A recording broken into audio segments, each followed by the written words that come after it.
स्वराज्य अनुभवायचं असेल तर एकदा रायगडावर गेलं पाहिजे. स्वराज्य अनुभवायचं असेल तर एकदा रायगडावरती गेलं पाहिजे. आणि कान्होर पठार काय आहे समजायचं असेल तर एकदा आमच्या श्रावणी पोळ्याला आलं पाहिजे. होय, महाराष्ट्रातील सर्वात मोठा बैलपोळा महोत्सव दिनांक 2 सप्टेंबर रोजी कान्होर पठार नगरीमध्ये संपन्न होतोय.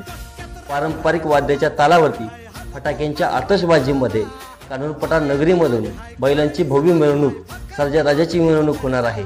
त्याचबरोबर दिनांक 3 सप्टेंबर रोजी कान्होर पठार नगरीमध्ये ग्रामदेवता गौराई देवीची यात्रा आणि त्या यात्रेच्या निमित्तानं निकाली कुस्त्यांचा जंगी आखाडा संपन्न होतोय. गाव सजलंय, गावात पालं लागलीत, खेळणी आलीत, पाळणी आलीत, गावातल्या सासूरवासनी माहेरी यायला निघाल्यात, मुंबई पुण्याकडे चाकरमान्यांनी सुट्ट्या टाकल्या, यात्रा सजली. गावागावातील पहिलवानांना आखाड्याचं निमंत्रण पोहोचलंय. तुम्ही येताय ना आमच्या पोळ्याला?